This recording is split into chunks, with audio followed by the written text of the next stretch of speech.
fact is, the Bible tells us that the judgment begins at a certain point in human history. It begins, and we haven't studied this specifically the date, but it actually begins shortly after 1798 in 1844. That's when God began the process of judging first the dead and ending with the living. So if the judgment begins at a particular point of time, and it begins with those who died first, Adam and all of his descendants, that would mean that Adam and his descendants did not go to heaven or to hell when they died, because if they went to heaven or hell when they died, why would God call a judgment to judge them if they've already been judged? So basically, the idea that we are in the hour of God's judgment brings to view another important doctrine, and that is that the dead know not anything.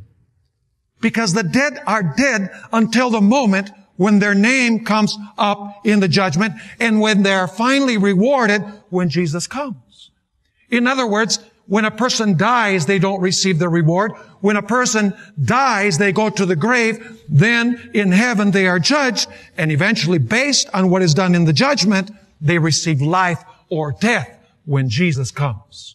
This means that the dead are not anywhere except in the grave. So the state of the dead is involved.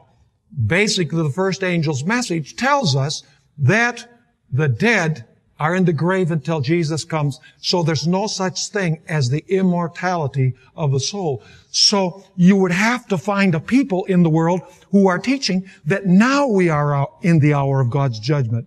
A people who teach that we're supposed to honor and glorify God by what we eat and what we drink. A people whose passion is to reveal the character of God. A people who are teaching that we need to keep all of God's commandments because we fear Him, because we respect Him, because we stand in awe of Him. And a people who teach that the dead know nothing. But there's another thing that is brought to view in the first angel's message. And that is a call to worship the Creator. The one who made the heavens, the earth, the seas, and the fountains of waters. Now, we've studied that to recognize the Creator, God gave us a sign. And that sign of the Creator was the Holy Sabbath. You see, you can't separate worship of the Creator from the Sabbath, because the Sabbath is the sign of worship to the Creator. And so the first angel's message calls us to worship the Creator on the day which He has established, which is the seventh-day Sabbath. So if you're looking for a people who are proclaiming the first angel's message, you must look for a people who are keeping God's holy Sabbath day.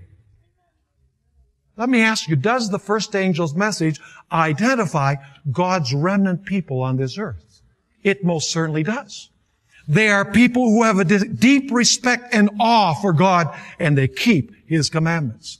There are people who say we're supposed to care for our minds and for our bodies. They are people who say that we need to reflect the wonderful character of God to the world. They are people who say that we are now in the hour of God's judgment. Nothing that people are judged when they die or when Jesus comes. The judgment is taking place now. There are people who say that the dead know nothing until the moment of the resurrection.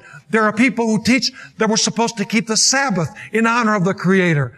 This is the first angel's message. But then we have a second message.